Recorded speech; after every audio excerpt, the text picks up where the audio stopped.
आज आपण सर्वजण तांडोली बुद्रुक गावामध्ये कळंब जिल्हा परिषद, कळंब तांडोली बुद्रुक जिल्हा परिषद गट आणि तांडोली पंचायत समिती गण, कळंब पंचायत समिती गण उमेदवारांच्या प्रचाराच्या निमित्ताने प्रमुख मार्गदर्शक म्हणून लाभलेले किल्ले शिवनेरीचे आमदार आपला माणूस आदरणीय शरददादा सोनवणे, व्यासपीठावर उपस्थित सर्व सन्माननीय, बरोबर 8:45 वाजले का मला सांगा दादांना पण नंतर 20 मिनिट वेळ लागणार आहे, त्यामुळे आता मला माफ करा, नावं घेऊन मी आपणा सर्वांचा वेळ घेत नाहीत. सुरेश भाऊंनी वगैरे सर्वांची नावं घेतलेली. प्रथमतः मला नितीनराव भालेरावांचं दादा तुम्ही याच्या अगोदर भाषण झालं, त्यांनी सांगितलं की दत्ता शेठ गांधाळेंनी सांगितलं की माझी राजश्री आता नगराध्यक्ष झालेली दत्ता शेठची मंडळी, आणि म्हणले तुमची राजश्री देखील आता पंचायत समितीला निवडून आले राहणार नाही. ती सगळे आले होते आणि माझ्याकडे आले म्हणले आता तुमच्या राजश्रीला जिल्हा परिषदेला उमेदवारी द्यायची. काय इथं बसलेली निघतं. मी तिला म्हणलं काय करायचं, तिने एकाच शब्दात सांगितलं, जनतेकरता तुम्ही 24 तास त्या ठिकाणी वेळ देताय, तुमच्या मागे मी भरभक्कमपणे उभे आहे, मला काय राजकारणात बोलून तिला उभं राहायचं नाही, त्याबद्दल तिचं मी आभार, नाही तर तुम्हाला अडचण झाली असती प्रीतीताई. परंतु आम्ही एक ठरवलं की गावाने तुम्हाला सरपंच म्हणून काम करण्याची संधी दिली, चांगलं काम केलं.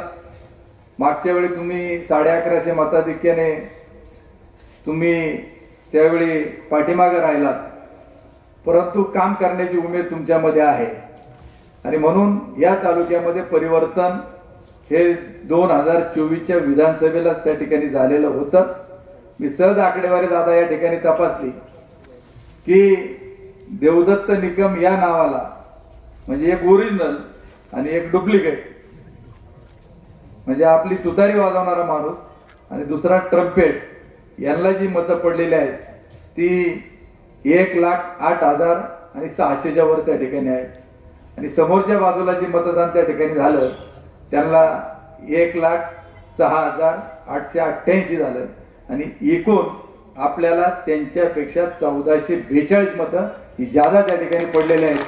आणि हे परिवर्तन त्याच वेळी झालं आणि त्याचा अनुभव मंचर नगर पंचायतीमध्ये त्यांच्या उमेदवाराला पडली 3,900 आणि तुम्हाला पडली 4200. त्याच्यानंतर थोरातताई होत्या, राजाभाऊची कन्या देखील होती आणि अजून एक उमेदवार तुमची 4200, अशी एकूण त्यांच्या यांना पडलीत 8,200 मतं, म्हणजे त्यांच्यापेक्षा जवळपास 4,300 मतं तिथं ज्यादा पडलेले आहेत. त्यामुळं काल जे झालं ते आज लगेच होईल. जनतेने या तालुक्यातलं परिवर्तन करण्याचं ठरवलंय. ही निवडणूक जिल्हा परिषद पंचायत समिती आहे, हिची प्रामुख्याने कामं काय की जी खाती आहेत, सुरेश भाऊ तिथं होते, एक अर्थ खातं असतं, त्यानंतर बांधकाम खात्याचा एक सभापती असतो, समाज कल्याण खात्याचा सभापती असतो, महिला बाल कल्याणचा असतो, कृषी पशुसंवर्धनचा असतो आणि अशा प्रकारे ही कामं करत असताना तिथं आपला माणूस जायचा असतो. मग प्राथमिक शाळा असेल, प्राथमिक आरोग्य केंद्र असेल, पाणी पुरवठा असेल आणि मुख्य रस्त्यापासून गावांना जोडणारे त्या ठिकाणचे जे रस्ते असतील ही कामं जिल्हा परिषद पंचायत समितीच्या अंडर आहे. गेल्या 2017ला निवडणूक झाली आणि 22ला मुदत संपल्यानंतर प्रशासक लागला. आज जी काही लोक जातात किंवा आमदार देखील सांगितले जातात का तुम्ही ज्यांना मतदान केलं तुम्ही त्यांच्याकडून ही कामं मंजूर त्या ठिकाणी करून घ्या. पण मला देखील त्यांना या निमित्ताने सांगायचे, ज्यावेळी गावचा सरपंच एखादा असतो, गावचा विकास होत असताना गाव सांगत असतं हे जे काम झालं आमच्या सरपंचांनी केलं, तसं उद्याच्या काळामध्ये गावची स्मशानभूमी असेल, रस्ते असतील, शाळेच्या इमारती असतील, आरोग्य केंद्र असतील, ही जर कामं होणार असतील तर ही जिल्हा परिषद आणि पंचायत समितीच्या माध्यमातून होती. आमदाराच्या दारात देखील तुम्हाला जाण्याची गरज त्या ठिकाणी नाही. म्हणून आपल्याला सक्षम उमेदवार निवडून द्यायचे. दोन्ही उमेदवारांनी आपल्या समोर मत व्यक्त केली.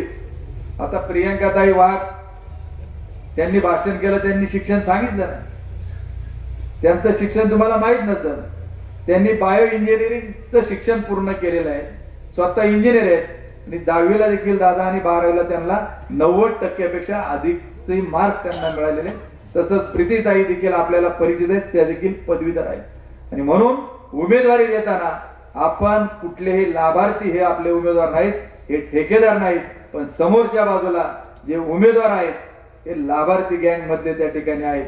मला आपणाला एकच या निमित्त सांगायचं, जी बोलतो ते करून त्या ठिकाणी दाखवतो. एखाद्या गोष्टीच्या खोलामध्ये जर गेलो तर त्याची पोल खोल केल्याशिवाय आपण त्या ठिकाणी राहणार नाही. पोल खोल यामुळे म्हटलं की आता इथं एक उमेदवार पोल रवणार आहे. त्यांच्या तारा किती लांबीच्या आहेत, काय जाडीच्या आहेत, याचा देखील आपण सगळा शोध काढून यांना घरचा धडा दाखवल्याशिवाय त्या ठिकाणी रस्ता दाखवल्याशिवाय राहणार नाही. कारण एक ताजं उदाहरण सांगतो की निवडणुकीच्या काळामध्ये मी सांगितलं होतं की वेस्टर्न हिल जी कंपनी ठोरांदळेची आहे तिला शरद बँकेच्या माध्यमातून आणि केंद्रामध्ये पवार साहेब तिथं कृषी मंत्री म्हणून काम करत असताना जे सबसिडी मिळाली आणि शरद बँकेचं कर्ज ज्या पद्धतीनं त्यांनी लाटलं गेलं, बँक डुबवली, त्याच्यामुळे 2 वर्ष लोकांना लाभांश मिळाला नव्हता. आपण लढलो म्हणून लोकांना शरद बँकेचा डिव्हिडंड मिळाला. मी त्यावेळी सांगितलं होतं की ही लबाडाची टोळी आहे, आंबेवाले आणि तुपावाले यांनी ही लुटमार चालू केले आहेत. आज मला तुम्हाला पुन्हा या निमित्ताने सांगायचं आहे की मंतरचा निकाल लागला, दोघांनाही विचारा, आंबेवाल्याच्या वार्डात कोण निवडून आलं? लखन पारधी. आता नगराध्यक्ष सांगतील. आणि तुपावाल्याच्या वार्डात कोण निवडून आलं? वसंत बानखिले, बरोबर ना? आता ज्याला गावच्या ग्रामपंचायतीमध्ये उमेदवार निवडून येत नाहीत ते कळम रांजणी जिल्हा परिषद गटाचा मी सांगत होतो की वेस्टर्न हिल पाशी तुम्ही उद्या जाऊन पहा, तिथं बोर्ड कुठला लागलाय? आता दादा तुमचे मित्र आहे, तुम्हाला राग गेल्या का देऊ? तिथं बोर्ड लागलाय म्हणजे कंपनी काढायला आंब्यावाला, लुटली शरद बँक आणि आता घेतली कोणी परत? म्हणून मला हा तालुका आपल्याला ह्या भ्रष्टाचारांच्या ताब्यातून सोडवायचा. यासाठी ह्या निवडणुकीमध्ये मागच्या वेळी तुमच्या अंगावरती गुलाल पाहिला नव्हता, पण या आपल्या उमेदवारांना निवडून देऊन मला तुमच्या अंगावरती गुलाल पाहिजे म्हणून आम्ही ठरवलं की सगळ्यांनी एक या. तुमचे आमचे मतभेद विसरा. मंचरला आमचा प्रयत्न होता, परंतु तिथं थोडेफार मतभेद झाले, तिथं आम्ही थांबलो. परंतु यावेळी मी भूमिका घेतली काय मला एवढी मतं पडली, जनतेच्या मनाचा तुम्ही आमदार म्हणताय म्हणून मी जागांकरता अजिबात आग्रही राहणार नाहीत. माझं म्हणणंच एवढं आहे की शरद दादा देखील होते, कारण त्यांनी भूमिका घेतली जो निवडून येईल तो उमेदवार कोण कुठल्या पक्षाचा याकडे आपण पाहायचं नाही, म्हणून या उमेदवाराला आपण उमेदवारी दिलेली आहे. मला एकच सांगायचं की ज्यांना आपण निवडून दिलं, मला पंचायत समिती सदस्याबाबत अजिबात बोलायचं नाही. मागच्या वेळी ज्या आपल्या सदस्य होत्या आशाताई शेंगाळ, त्या काही इच्छुक नव्हत्या, बिचाऱ्या धरणग्रस्त, त्यांच्यामुळे धरणं तिथं झाली, त्या विस्थापित झाल्या, आपल्याकडे आल्या, त्यांच्यामुळे आपल्याला पाणी मिळालं. म्हणून आपल्याला त्यांची आपल्यावर जे उपकार आहेत त्याची आपण परतफेड केली असं मी म्हणणार नाही, कारण ती परतफेड करण्यापेक्षाही मोठे उपकार आदिवासी बांधवांचे आपल्या सर्वांमध्ये आहेत. परंतु ज्यांना आपण जिल्हा परिषदेला निवडून दिलं, मी आव्हान केलंय, पण अजून देखील एक देखील माणूस माझ्याकडे तो फोटो घेऊन आला नाही. दादा मी एक सांगितलं की ज्यांना आम्ही निवडून दिलं 5 वर्षामध्ये तुमच्या सुखदुःखाच्या कार्यक्रमात, तुमच्या गावच्या कार्यक्रमात कुठून जरी तुम्ही आलेला असाल आणि तुमच्याकडे एखादा मोबाईल मध्ये फोटो त्या ठिकाणी दाखवा, रोख खिशातून 1000 रुपये काढून बक्षीस मी डिक्लेअर केलंय, पण अजून एकही माणूस माझ्याकडे ते मागण्याकरता आला नाही. एक पोस्ट फक्त आली होती, लौकीच्या भूमिपूजनाच्या एका कार्यक्रमाचा फोटो पाठवला होता, त्याला मी रिप्लाय केला की अरे बाबा हा 2018 सालचा फोटो आहे, कारण माझे केस कट केलेले होते त्याच्यामध्ये, कारण माझ्या वडिलांचं निधन झालं त्या पिरियड मधला तो कार्यक्रमाचा होता लौकीचा, परंतु फोटो टाकणारा त्यांचाच, तिथूनच टाकला त्यांनी कातरणाचा.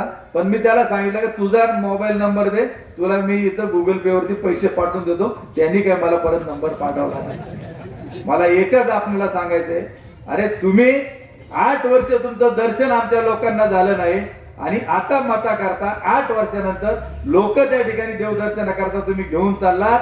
त्यावेळी संत सावता महाराजांनी देखील सांगितलं होतं, काय सांगितलं होतं कांदा मुळा भाजी हवी मिठाई माझी. उजनी धरणाचं भूमिपूजन करत असताना यशवंतराव चव्हाण साहेबांनी सांगितलं की हे विठ्ठला पांडुरंगा, आज मी पाप करतोय की तुझ्या पायापाशी वाहणारी चंद्रभागा मी आज अडवतोय, आणि ज्यावेळी ही अडवली जाईल याच्यात पाणी साचलं जाईल, आणि या उजनीच्या धरणातलं पाणी ज्यावेळी माझ्या शेतकऱ्याच्या शेतामध्ये जाईल आणि तिथं ज्यावेळी पिकं त्या ठिकाणी फुलतील, त्यावेळी पांडुरंग मला वावरात शेतकऱ्याच्या पिकामध्ये त्या ठिकाणी पाहायचं आहे. म्हणून मला या निमित्ताने या सदस्यांना देखील सांगायचंय की अरे तुम्ही आता ट्रिपा काढून आमच्या माता भगिनींना त्या ठिकाणी देवदर्शनाला घेऊन त्या ठिकाणी जाता. मला एकच या निमित्ताने सांगायचंय की माझ्या शेतकऱ्याच्या खितामध्ये ज्यावेळी 2 रुपये असतील तो कष्ट करेल, त्यावेळी माझ्या शेतकऱ्याची ऐपत एवढी असेल का एक शेतकरी म्हणेल की अरे चला आपल्या माळ्यातल्या लोकांना मी गाडीचा खर्च करतो, आज माझ्या कांद्याचे एवढे पैसे झाले, मी तुम्हाला पंढरपूरला घेऊन जातो, मी तुळजापूरला नेतो, मी तुम्हाला वणीला नेतो. आणि फार लांब आता ट्रेननी तिकडे नेतात, कुठं उज्जैनला त्या ठिकाणी नेतात. मग तिकडे देखील आम्ही आज काय कांद्याची परिस्थिती आहे, गेल्या वर्षीचा इतिहास तुम्ही आठवा. फक्त वेळ संपत आली की मला सांग की जर कांद्याची जर तुम्ही आठवण केली, याच्यात आहे का कांद्यावाला कोणी? सगळे कांद्यावाले. गेल्या वर्षी कांदा 6 महिने लोकांनी आर्मीमध्ये ठेवला, एक गोण 50 किलोच्या दरम्यान भरते. तुमचे किती किती पैसे एका गुणीचे झाले? 500 600. तुमची अपेक्षा काय का किती किमान किती पैसे एका शेतकऱ्याच्या गुणीला मिळाले पाहिजे? 1000 रुपये मिळाले पाहिजे. कमीत कमी तुम्हाला 400 रुपयाचा तोटा एका गुणीचा झाला का नाही? एकराला किती पिशव्या धरायच्या? मी म्हणतो 250 300 लई काढते, त्याचा जाऊ ते धोंडीभाऊ शेठ सारखा 300 काढेल, पण सरासरी 200 पिशव्या, बरोबर. मग 400 रुपये एका गुणीचं नुकसान जर धरलं दादा, 200 गुणीप्रमाणे एका शेतकऱ्याचं एकराला किती नुकसान झालं? 80,000 झाले की नाही? हिशोब करा प्रत्येकाचा किती कांदा. आज ते काय सांगतात, कार्यकर्ते आम्हाला काय लोक सांगतात त्यांचा लय जोरात खर्च चालला आणि आपलं काहीच नाही. अरे सगळं बाबा बरोबर त्या ठिकाणी आहे, परंतु ही सगळे ठेकेदार आहेत, हे लाभार्थी आहेत, यांचं घामाचं त्या ठिकाणी नाही. आम्ही म्हणणार नाही तर त्यांचं घेऊ नका, परंतु मी आपल्याला एकच त्या ठिकाणी सांगतो की आज जर या लोकांच्या तुम्ही पाठीमागे त्या ठिकाणी जाल, पण तुमच्या करता आमची रस्त्यावरची लढाई जी चालू आहे आम्ही ती बंद करणार नाही. कारण 21 तास माता भगिनी करता ज्यावेळी 56 लोक आपल्या परिसरातली गेली, जिल्ह्याचा कलेक्टर कधी उसाच्या वावरात गेला नव्हता, पण आपल्या शेतकऱ्याच्या आंदोलनामुळे कलेक्टरला उसाच्या वावरामध्ये त्या ठिकाणी जावं लागलं. राज्याच्या वनमंत्र्यांना देखील त्या ठिकाणी उसाच्या शेतात यावं लागलं. दादांनी सांगितलं, उपमुख्यमंत्री शिंदे साहेब देखील त्या ठिकाणी आले. ही ताकद जनतेचे आंदोलनाचे, म्हणून लढणाऱ्याच्या पाठीमागे भरभक्कमपणे उभं राहण्याचं काम आपण सर्वांनी त्या ठिकाणी केलं पाहिजे. आणि मला विश्वास आहे की ही जनता सातत्याने हा तालुका हुतात्मा बाबू गिरणूंचा आहे, त्यांचं बलिदान हा कधी व्यर्थ त्या ठिकाणी जाऊ देणार नाही. म्हणून आज जी चाललेली या तालुक्याची परिस्थिती, इथं घराणेशाही चालू आहे, 30-30 लोक चालू आहे. मार्केट कमिटीला देवदत्त निकम सभापती असताना उमेदवारी मागितली. देशातलं पहिलं दादा तुम्ही मार्केटला काम केले, पहिलं डिजिटल, की कुठल्याही प्रकारची मापड्याने चिठ्ठी करायची नाही, सगळं जे काय ते ऍपच्या माध्यमातून त्या ठिकाणी करायचं. शेतकऱ्याला 40 रुपयामध्ये जेवण देण्याचं काम आम्ही केलं. घर बसल्या पट्टे आम्हाला मोबाईल. मी काय मागितलं, एक तिकीट, आणि मला सांगितलं देखील होतं की तुम्ही सभापती आहेत, तुम्ही फॉर्म भरा, पॅनेल त्या ठिकाणी तयार करा. आणि माझी ज्यावेळी उमेदवारी कापली त्यावेळी नंतर सांगितलं की एक व्यक्ती एक पद. आता हा नियम पुढे गेला. मला पहिलं या तालुक्याच्या आमदारांना विचारायचंय का पहिला नियम हा तुम्ही तुमच्या घरामध्ये त्या ठिकाणी लावा. तुमचा पुतण्या शरद बँकेचा एक व्हाईस चेअरमन आहे, एक कारखान्याचा व्हाईस चेअरमन आहे, मग एक व्यक्ती एक पद. मग अरुण गिरेची उमेदवारी का कापली हा मला त्यांना पहिला सवाल. अरे तुमच्यासाठी तो लढला, माझ्या विरोधामध्ये होता. आता विधानसभेला त्यांचं काम केलं, त्यांच्या बेंगडेवाडी गावातून त्यांना लीड त्या ठिकाणी दिलं आणि त्यांनी फक्त एक उमेदवारी मागितली. मी त्यांना सांगत होतो की अरुणराव तुम्ही चूक करताय, तुम्ही आता सावधा तुम्हाला तिकीट मिळणार नाही. नाही नाही म्हटलं, दादानी सांगितलंय, दादा म्हणले तुला तिकीट देतो. मनसरलाच नगरपंचायतीला दादांच्या माणसाला तिकीट दिलं नाही तर तुम्हाला काय त्या ठिकाणी देणार आहे? दादा, या तालुक्याचा इतिहास असा आहे. अण्णासाहेब आवटे पहिले आमदार आहे, त्यांच्या कुटुंबातल्या राजकारणात कोणी माणसं नाहीत त्यांच्या घरात. का बरं त्यांच्या घरामध्ये उमेदवारी दिली नाही? त्यानंतर किसनराव बानकेलेंच्या सूनबाईला बिनविरोध निवडून देण्याचं काम मनसरवाल्यांनी केलं. ताई त्या काय म्हणत होत्या आता त्यांच्याच पॅनेलमध्ये, मला उपनगराध्यक्ष करा. त्यांना उपनगराध्यक्ष पद दिलं त्या ठिकाणी नाही. तदनंतर बिडी अण्णा काळे ते अख्खी हयात यांच्यासाठी त्या ठिकाणी खर्च केली. आणि बिडी अण्णांचा नातू दिलीप भाऊचा मुलगा कपिल म्हणत होता मला पंचायत समितीची उमेदवारी त्या ठिकाणी द्या. त्याला देखील उमेदवारी त्या ठिकाणी दिली नाही. अरे लांब कशाला, बोगदा बोगदा बोगदा म्हणून पोपटराव गावडे साहेब आपल्या पाठीमागे त्या ठिकाणी लागले आणि ऐन रात्र पोपटराव गावडेचं तिकीट कापलं. गावडे साहेबांनी मला सकाळी फोन केला, चेअरमन साहेब आपल्या तिकिटाचं तुमच्याकडे होतंय का काय बघा. म्हणलं तुम्ही लय बोगदा बोगदा करीत होता, त्याच विचारा. म्हणलं एवढा लबाड माणूस मी पहिल्यांदा त्या ठिकाणी पाहिला. यांना जनतेचं काही घेणं देणं पडलं नाही, यांना स्वतःचा वारसा त्या ठिकाणी चालवायचा आहे. म्हणून माझी तमाम सर्वांना या निमित्ताने विनंती की तुमच्यासाठी आम्ही लढत त्या ठिकाणी राहू. बिबट्याच्या आंदोलनामधून पिंजरे आले, बिबट्या सोडायचा बाहेर बंद करण्यात आला, तो बाहेरच्या राज्यात. त्याचबरोबर सगळ्यात मोठं काय झालं असेल की गेली अनेक वर्षाची आपली जी मागणी होती का शेतकऱ्याला दिवसा 20 त्या ठिकाणी मिळाली पाहिजे, ही आंदोलनातून त्या ठिकाणी आपण मिळवून दिली. दादाची 8 तास आहे, तुम्ही आमदार आहात, आमची मागणी का आम्हाला 10 ते 12 तास 20 त्या ठिकाणी मिळाली पाहिजे. आणि कारखान्याच्या माध्यमातून 173 रुपये FRP देत नव्हते. मी 20 बोर्डामध्ये भांडलो, कारखान्याच्या संचालक मंडळात, ऐकलं नाही. साखर आयुक्ताकडे त्या ठिकाणी तक्रार केली आणि तुम्हाला 173 रुपये मिळाले का नाही? सभासद 10 वर्ष केले नाहीत. आम्ही पुन्हा आवाज उठवला का 13% उत्पादक सभासद आहेत, 37%चं काय? आता तुम्हाला शेअरसाठी फॉर्म घरपोच झाले की नाही? ही ताकद ही लढणाऱ्यांमध्ये. म्हणून माझी आपल्याला एवढीच विनंती करायची का येणाऱ्या 7 तारखेच्या या निवडणुकीमध्ये आपले उमेदवारीचं प्रीतीताई आहेत, प्रियांकाताई आहेत, त्याचप्रमाणे राजश्रीताई भालेराव आहेत. अन्य गटामध्ये जेवढे उमेदवार आहेत, आपली निशाणी तुतारी वाजवणारा माणूस, मशाल, त्याचप्रमाणे धनुष्यबाण आणि आदिवासी भागामध्ये विळा, हातोडा आणि तारा अशा प्रकारच्या आपल्या उमेदवारांच्या निशाणी आहेत. त्या 7 तारखेला त्या निशाणीच्या समोरचं बटन दाबून यांना प्रचंड मताधिक्याने विजय करा एवढं सांगतो. रामकृष्ण हरे, रामकृष्ण हरे. धन्यवाद. फक्त एक गोष्टीचा उल्लेख करायचा राहिला की उपमुख्यमंत्री आमदार अजितदादा पवार यांना देखील आपण सुरुवातीला आदरांजली व्यक्त केली.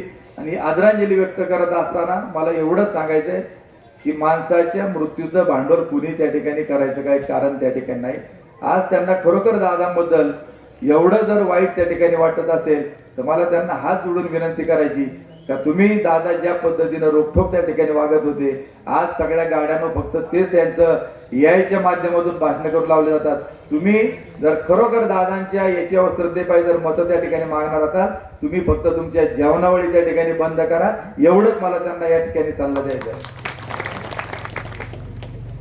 फेसबुकला आमचे पेज लाईक करा आणि आमचा युट्यूब चॅनेल सबस्क्राईब करा. वास्तव मराठी.